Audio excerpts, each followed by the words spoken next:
Há algum tempo aqui no canal a gente fez um programa muito bacana de histórias do Batman que ainda não foram publicadas no Brasil, mas mereciam. Você lembra disso? Lembro sim. Agora a gente vai voltar então fazer o mesmo, só que com o Vértigo, porque tem vários quadrinhos sensacionais que saíram pelo selo Vértigo lá fora e ainda não foram publicados aqui pela Panini ou por outras editoras, né? Tem muita coisa boa que você só encontra em inglês.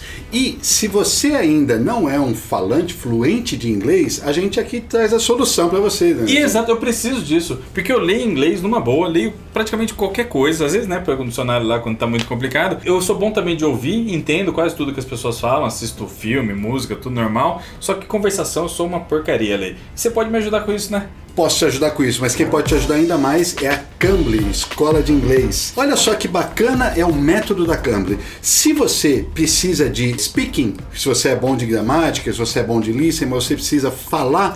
Você. Isso. Você escolhe as suas aulas e volta elas exclusivamente para speaking. Se você está precisando fazer um lance tipo TOEFL, sabe? Uma prova como TOEFL, algo mais gramática pesada e tal, suas aulas são voltadas para gramática. Então, na Cambly, você customiza a aula da maneira que você quer e você pode fazer aulas diárias de 15 minutos, 30 minutos, 60 minutos, 120 minutos. Você pode escolher 2 vezes por semana, 3 vezes por semana, 5, 7 e mais. Você escolhe o professor que você quer com o sotaque que você quer. Mas olha, fica complicado de eu ir 3, 4 vezes no lugar fazer aula. Cara. Ah, Danielzinho, século XXI, você não precisa sair da sua casa. Curso inteiro online. Tudo online. Aí sim. Olha que sensacional. Não importa qual device você tenha, você pode ver no computador, você pode ver no seu celular. Você escolhe o dispositivo que você quer assistir às aulas também.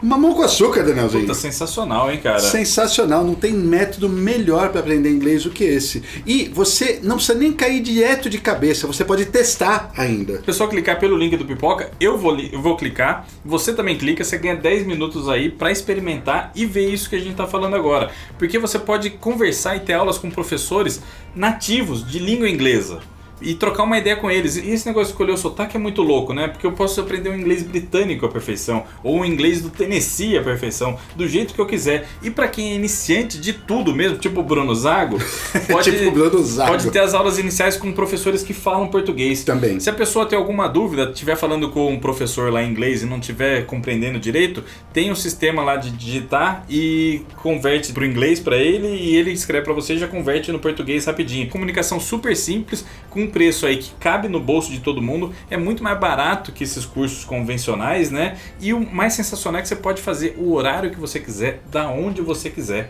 E o horário que você quiser não é brincadeira, não, Danzinho. São 24 horas por dia à disposição. Sensacional esse curso aí. Muito bom. E é bom pra molecada também, cara. Eles têm uma categoria Kids que facilita muito, tem uma interface super interativa, extremamente agradável pra molecada. E hoje em dia precisa, né? Por exemplo, o cara precisa pra ler os quadrinhos que a gente vai indicar aqui hoje. Pois é, tanta coisa boa que não sai aqui no Brasil, que você quer ter acesso, precisa aprender inglês, galera. Precisa aprender inglês, inclusive, para seu desenvolvimento profissional no futuro, né? É importantíssimo ter uma segunda língua. Então eu começo aqui, pode ser? Com prazer, Danielzinho, vamos lá. A minha primeira indicação, e eu não entendo como isso ainda não foi publicado no Brasil, é The Nobody, do queridinho Jeff Lemire. Jeff Lemire está sendo amplamente publicado aqui no Brasil. É impressionante, saindo muita coisa. E o The Nobody, cara, que é a primeira obra dele pro selo Vértigo, foi o que abriu a porta ali para ele fazer o Sweet Tooth e explodir mesmo, né? Agora ele faz coisa pra caramba pra descer pra Marvel, pra Dark Horse. A primeira que abre esse grande mercado mainstream pro Jeff Lemire é o The Nobody. É um puta de um gibi maneiro que ele pega o personagem clássico do Homem Invisível, do H.G. Wells, e reconta a história dele, cara. Dá uma repaginada, né? Dá uma repaginada muito legal. Joga o Homem Invisível numa cidadezinha do interior dos Estados Unidos, bem coisa que o Jeff Lemire gosta e tá habituado, né? Cidade pequena, uma coisa de acontecimentos meio esquisitos, problemas familiares. Ele pega então o Homem Invisível, de repente numa cidade minúscula lá chega esse personagem, essa figura cheio de bandagens, extremamente... Porque ele é meio alucinado, o Homem Invisível, ele é meio esquisitão, né? tem vários problemas psicológicos, claro, porque ele é invisível. E coloca ele nessa cidadezinha e começa a influenciar todo mundo. O pessoal começa a ficar assustado, começa aquele preconceito e tal. Então ele consegue abordar várias coisas legais pra cacete, recontando um clássico da literatura, cara. Um puta de um gibi. E a exemplo do Sweet Tooth e de outros, ele desenha também. Desenha. Eu amo a arte dele. É esquisitona, ela tem o pé lá no underground, no alternativo, mas pros roteiros dele fica sensacional. Fica eu amo. Sensacional. E aqui ele trabalha, além do preto e branco, tem tons de azul por tudo quanto é lado, né? E ocasionalmente tem umas páginas mais aquareladas, assim, com a aguada que ele faz. Puta, é muito legal, é muito bonito, muito sensível também, sabe? É uma história que você fala, porra, caramba, como esse Jeff Lemire é foda. Não à toa que depois daqui ele se catapultou, Deslanchou mesmo. Deslanchou. Outro quadrinho maravilhoso que não saiu aqui é Demo, das feras Brian Wood e Becky Cloonan. Eu adoro os dois, cara. Dois nomes contemporâneos aí que, cara, eles picam. É do cacete esses dois. O Brian Wood fez EDM, que é espetacular, é gigantesco. Northlanders, os Vikings, né, que chama aqui. Vikings. A Becky Cloonan, ela fez até a história do Conan já, cara. Ela fez American Virgin. Ela faz algumas coisas mais mainstream, assim. Fez até 1952, fez umas histórias também. E ela tem um desenho bonito pra caramba. Ela tem uma trilogia independente. São 3 gibis independentes que ela fez, são todos sensacionais. O segundo é extremamente premiado.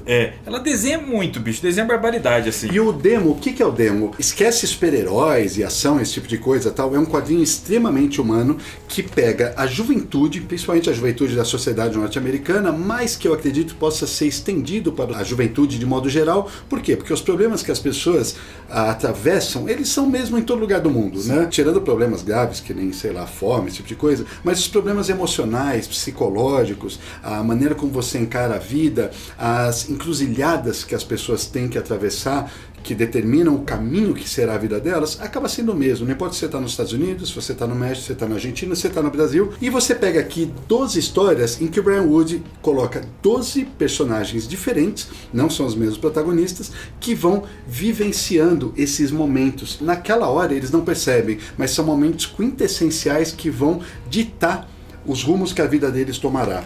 Um quadrinho sensível pra caramba, humano, bonito, com uma arte de fechar comércio, cara. Isso aqui é incrível, gente. Muito legal mesmo. Bom, minha próxima dica então é The Alcoholic. Cara, eu acho esse quadrinho sensacional, um dos mais diferentes já publicados pela Vertigo, cara. Não conheço, nunca vi esse. É muito maneiro, é do Jonathan Ames, ele é um grande escritor contemporâneo norte-americano, né? E ele também fez uma série brilhante, maravilhosa da HBO chamada Bored to Death, que infelizmente foi cancelada. E esse é o primeiro quadrinho dele, cara. Ele usa muita coisa autobiográfica, muita coisa autorreferencial, só que ele cria um personagem diferente, como ele fazia em Bored to Death, pega acontecimentos da vida dele e coloca num personagem fictício.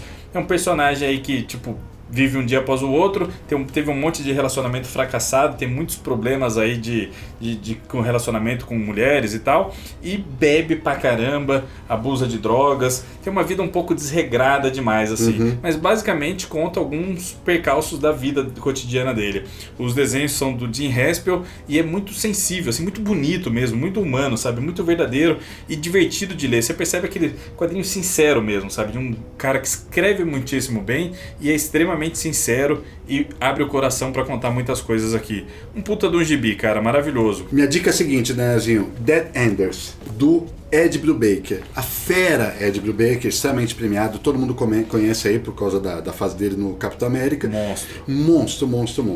E aqui ele cria uma distopia. No futuro aconteceu um negócio que eles chamam só de cataclisma e o mundo ficou todo zoado, o mundo tá inteiro escuro, com uma bruma escura, uma névoa. E aí você tem uma divisão de classes, né? Tem 2 setores.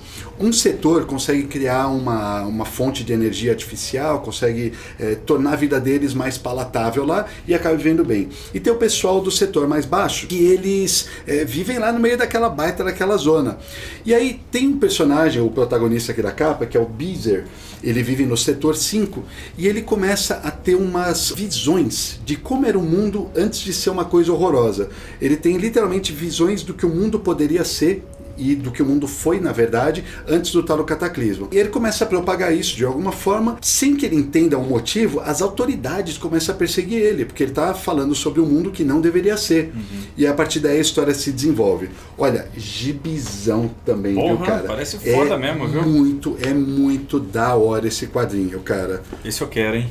Obrigado. Que é isso, cara. Danielzinho sempre... Pelo menos me empresta, vai, me empresta. Ó, minha próxima dica é Get Jiro. Get Jiro é um projeto inusitado, porque o grande destaque aqui da capa, inclusive, é o Anthony Bourdain. O Anthony Bourdain é um crítico de culinária, um cozinheiro de mão cheia também, né? Fez muito sucesso, tava ali no alvorecer da cozinha na televisão, o chefe estrela, né? Hoje em dia tem muito programa de culinária, pra tudo quanto é lá, né? Todo canal tem Masterchef, Hell's Kitchen, não sei o quê. Mas ele encabeçou essa onda lá atrás. Ele é um dos primeiros caras a ser um chefe estrela, né? E cometeu suicídio há pouco tempo, né? E ele tem uma parada meio rockstar, assim. Eu gosto muito do Anthony Bourdain, gostava muito dos programas dele, pegava todas as dicas.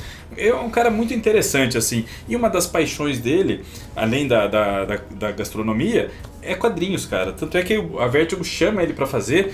Como ele não tinha tantas habilidades como roteirista, é o primeiro grande trabalho dele, assim. Tem um outro roteirista que faz com ele, o Joel Rosé, e eles chamam o Langon Foss pra cuidar da arte. Conta uma história que o Anthony Bourdain sabe muito bem falar, que é sobre culinária, sobre cozinha. Ele faz um futuro um pouco distante do nosso, não muito distante, e ele pega Los Angeles, tem uma facção lá. Hoje em dia, tipo, não é a máfia, não é o cartel das drogas que comanda mais algumas cidades no mundo, é o cartel da culinária.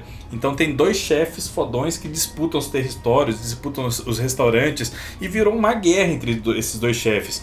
E aí o foco é esse cara aqui da capa, né? Um sushi man que chega nessa cidade sem entender muito e de repente se vê no meio dessa confusão maluca, dessa máfia de chefes, e ele tem uma índole super diferente, assim. É uma mistura de Yojimbo com uma festa de Babette, muito amalucada. A capa é incrível. A capa é incrível. Com o peixe e o... A primeira cena é muito boa, cara, porque ele abre um restaurantinho mó afastadinho, pequenininho assim, aí ele recebe uns moleque mó hipster, assim, mó fitinha no restaurante dele, e ele tá lá fazendo, né, o sushi à perfeição e tal, todo cuidadoso e tal, e aí ele serve os moleques. Aí um deles pega o sushi de qualquer jeito, assim, ó, mete no shoyu, pá! Mete no shoyu. Aí o outro do lado dele já fala assim, faz uns California Roll aí pra gente. Ele fica maluco. Aí o japonês, aqui não tem California Roll. Pega a faca assim e já decepa o cara. E depois já mata o outro que jogou no sushi. Tchau! Aí você fala, nossa, que é isso? Muito bom. É muito, muito legal, muito bacana. Tem alguns clichês assim, mas consegue ter boa sacada, sabe? E aí você fala, o Anthony Bourdain é um cara muito interessante, muito legal mesmo, né? O cara faz até um quadrinho maneiro, sabe? É super legal. A arte lembra o Geoff Darrow, tem um quê do Corbin também. Foi uma surpresa muito grande quando eu li. E já tem também o segundo volume. Danielzinho, meu próximo é muito interessante. Human Target, do Peter Milligan. Feríssima. Eu gosto dele também. O Human Target é interessante porque ele é um personagem antigo, lá dos anos 50, ele foi criado em 53, mas era outro personagem. Depois, nos anos 70, o Lin Wein e o Carmine Infantine, acho que em 1972, eles repaginam o personagem e criam essa versão aqui, que é o Christopher Chance. E o Christopher Chance, ele é um detetive, que ele é meio detetive e meio guarda-costas, e a forma como ele encontra para proteger os clientes dele é muito inusitado. Ele personifica o cliente. Então a pessoa, ela sofre, por exemplo, uma ameaça de morte, né? A vida dela está em risco, e o cara assume a vida daquela pessoa, que é a maneira que ele encontra para desintocar a pessoa que está, o assassino, o criminoso que está colocando a vida dela em risco, né? E o Human Target fez um sucesso mediano nos anos 70. A curiosidade é que ele já ganhou 2 séries de TV, e que se baseia principalmente nessa série aqui, que é muito, muito boa. Aqui chama Alvo Humano aqui no Brasil. Alvo Humano. Ó, fica a dica pra Panini, que tá lançando aí umas coisas mais antigas também, né? Pô, gibizão. Outro que eu selecionei aqui, esse já saiu no Brasil, mas saiu de uma maneira extremamente porca e hoje em dia é bem difícil acesso, que é 100% do Paul Pope. Pô, só estamos falando do nomezão aqui? Só nomezão, cara. É um monte de gibi foda que precisa ser publicado, né, Lê? Não sei, eu não entendo direito, cara, porque que tem umas coisas que não saem. Além desse, tem o Heavy Liquid dele também, que merece Heavy menção, Liquid, cara. esse eu tenho. Um puta de um gibi também. 100% eu acho que é um dos trabalhos mais famosos do Paul Pope, além do Batman Ano 100 e o Bom de Briga, que saiu agora pela Companhia das Letras. Vai ser um novo também pela Mino, Escapo. É um nome aí muito badalado badalado, né? Já veio pra CCXP e tal. E o 100% é um grande gibi dele. É um dos... Como a gente falou lá do The Nobody, do Jeff Lemire, 100% acho que é um dos catapultadores do nome do Paul Pope, né? E basicamente ele também cria uma distopia, um futuro aí em 2038, Nova York principalmente. Ele conta a história de 6 pessoas, na verdade 3 casais, vivendo o dia a dia nessa sociedade futurística aí, nessa Nova York toda diferente e tal. E ele consegue falar de muitas coisas legais. Como toda boa distopia, ele consegue abordar temas atuais e extrapolar e fazer alguns questionamentos interessantes. E um que eu gosto muito aqui é da luta gástrica e da dança gástrica. Tipo, os caras ficam lutando lá e se vê dentro deles, vê como reais. Tipo, sei lá, o cara toma um soco e aí quem tá assistindo vê o efeito dentro dos órgãos e tal. Porque é uma extrapolação desses reality shows, né? De você querer ficar vendo o que tá acontecendo com cada pessoa e tal. Agora chegou ao ponto de querer ver o que acontece dentro do organismo da pessoa. Então ele tem algumas sacadas muito interessantes. O desenho dele é legal pra cacete, o preto e branco sensacional, com tons de cinza. Ele consegue fazer todas essas divagações científicas, filosóficas e maluconas assim, mas sempre focado em personagens extremamente humanos. É um monstro, cara, né? É um daqueles poucos, um dos poucos que consegue fazer quadrinho autoral dentro do mainstream. Ele é muito bom. Total, e fala com um público muito grande, cara. Desde, sei lá, de quem gosta de um romance água com açúcar até quem gosta de sci-fi mais loucão, sabe? É um grande quadrinho mesmo esse daqui. Danielzinho, vou passar na sua frente e vou falar 2 de uma vez agora. Opa! 2 de uma vez, porque eles estão ligados. Justo. Porque tem o mesmo desenhista. Então começar com The Green Woman, do Peter Straub e Michael Easton, com arte do John Bolton. Ele mesmo, John Bolton. A gente tá muito fã do John Bolton aqui. Gigante, né? Sempre fui, né? O Peter Straub, pra quem não conhece, ele é um escritor mesmo, de prosa, de mão cheia. Acho que o primeiro grande sucesso dele foi Os Mortos-Vivos, que saiu lá nos anos 70 nos Estados Unidos. Depois ele fez 2 parcerias com o Stephen King, sendo a mais famosa O Talismã, de 1984. Um livrão muito bacana, fez parte da transição do Stephen King, saindo daquele terror mais gore, né, que ele tinha, para algo um pouquinho mais palatável para o público. E eles fizeram essa parceria. Anos depois fizeram A Casa Negra também. Esse eu não li, não sei se é bom, mas ele ficou muito famoso por conta disso. Foi chamado pela Vertigo para escrever o The Green Woman, que se passa dentro do universo dos livros dele. Na verdade, é um policial e um psicopata que eles se encontram dentro do estabelecimento, o The Green Woman Tavern, e tem um embate lá dentro, e obviamente forças sobrenaturais começam a atuar nesse encontro deles. Você vai perguntar assim, mas é dentro do universo dos livros, eu preciso ler os livros para compreender? Não, eu nunca li os livros e eu compreendi a história de boa, né? Então acredito que não tem essa necessidade, se bem que acho que para quem conhece os livros dele deve ser um pouquinho mais complementar a leitura, digamos assim, né? E tem a arte do John Bolton, que é maravilhosa, né? O John Bolton, ele vai ser sempre competente. Bem referenciado, tem frase do Neil Gaiman, tem frase do Robert Rodrigues, do Steve Niles, interessante mesmo esse quadrinho, cara. Sim, é bacana mesmo. E já que eu tô falando de John Bolton, vou passar nessa frente e vou emendar o God Save the Queen, que foi escrito pelo Mike Carey. E aqui eu já fecho com chave de ouro, porque esse quadrinho é uma maluquice, cara. É uma maluquice. Olha a pegada. Uma adolescente, ela descobre que existem as fadas, e as fadas estão entre nós, e as fadas elas estão com um problemão, porque uma camada da população de fadas está viciada numa droga, e essa droga ela é obtida pela mistura de cocaína com sangue humano. Caralho. E aí tá dando uma zica, e ela começa a se envolver no mundo das fadas, e ela descobre que tem uma guerra civil entre as fadas, que é a Rainha Titânia, que é a atual soberana das fadas, com a predecessora dela. E o bicho está comendo solto lá. E ela vai participar, não vou dar o spoiler, né, mas ela se envolve nessa guerra civil de fadas. God Save the Queen, um gibizaço, novamente com a arte do John Bolton, e o Mike Carey ficou famoso aí por Lucifer e outros trabalhos, né? Uhum. E pra quem não atinou o nome à obra, o John Bolton ele fez Marada, que a gente lançou aqui pela Pipoca Nanquim. E olha só. O Dragão Negro, primeiro lançamento do ano. Espetacular, olha só, tá tudo ligado, né? Tudo ligado, tudo ligado. Gibi bom, ele se liga, Danielzinho, não tem o mundo jeito. é pequeno, o mundo da cultura pop é pequeno. E já que você falou de doideira, eu vou indicar a maior doideira de um dos maiores doidões dos quadrinhos, cara. Vamos fechar na doidice, então. The Filth, como é que fala? Filth, do Grant Morrison.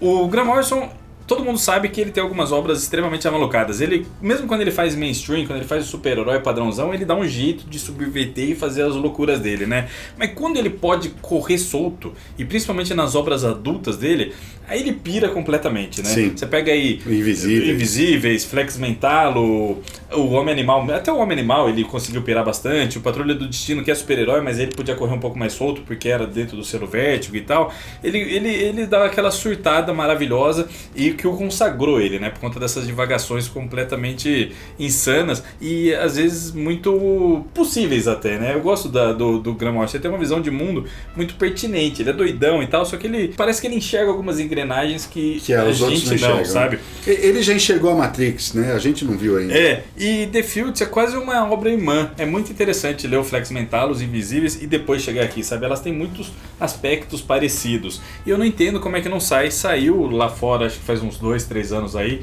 esse encadernado de luxo aqui, a arte do Chris Weston e a arte final do Gary Erskine. A arte é muito bonita, muito limpa, em compensação o roteiro, que é extremamente sujo e pesado e combina, o nome já diz tudo isso, né? Conta a história do Ned Slade, que é um agente da The Hand. A The Hand é uma organização mundial comandada pela Mother Fields, que o objetivo dela é manter o status quo.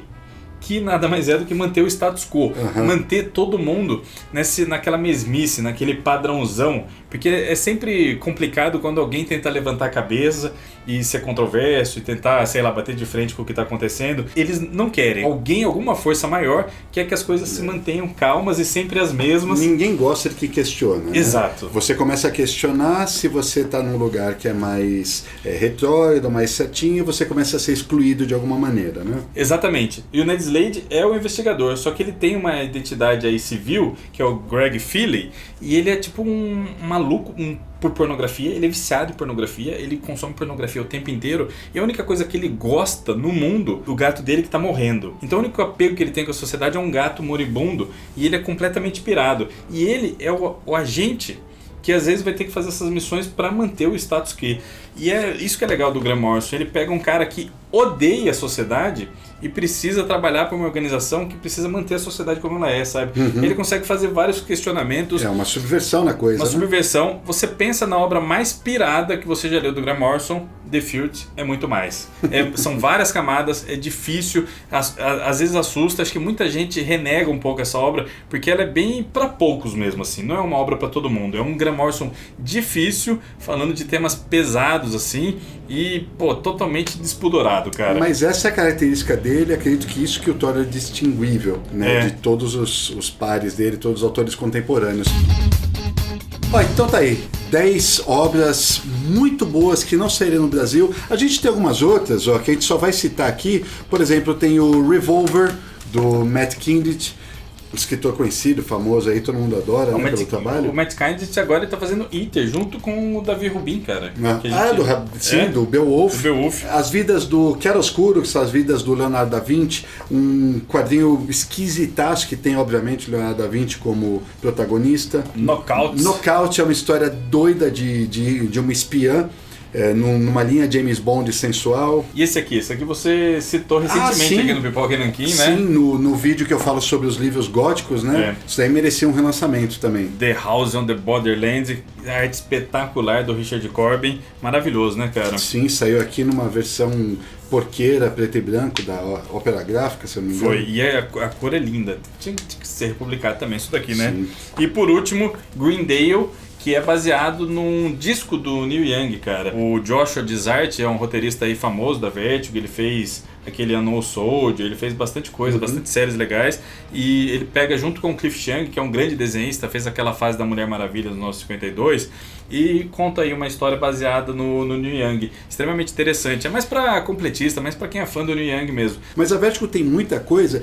e o selo, né, cara, você vê Neil Young, cozinheiro, romancista, ela agrega muitas pessoas, né, e é uma coisa que acontecia muito no passado, não sei se vai voltar a acontecer acontecer num futuro próximo, né? A gente não sabe quais são os rumos de fato que o selo Vertigo vai tomar. Teve coisas boas recentemente lançadas, como a Sala Imaculada, mas que ainda não bate nos grandes nomes do passado, né? Mas eu já vi muita gente na internet falando se Vertigo tem fôlego e tal, porque a Panini fez um bom trabalho com o Vertigo, né? Publicou muita coisa. A gente gravou até um programa falando do começo da Vertigo aí, do selo, da importância dele, e chegamos quase até os dias de hoje, né, cara? A gente falou de algumas obras contemporâneas. Muita gente fala aí, será que tem fôlego? Agora que saiu todos os clássicos e tal. Tem, pô. Só aqui, tranquilamente, pegando na estante, já pegamos 10 grandes quadrinhos aí, né? É uma coisa que vai continuar e tem muita coisa para ser publicada, republicada, voltar aí em formato de luxo e tal, e continua a 1000 por hora, né, cara? É um selo extremamente interessante, né? Extremamente interessante, um dos maiores trabalhos já feitos com quadrinho na história do quadrinho norte-americano. E enquanto não sai aqui, que tiver na Amazon, a gente vai deixar o link para vocês. Perfeito. Que leem em inglês e que querem adquirir essas obras no formato original. É isso aí. Acabou? Deveria ter acabado, né? Tchau! Tchau.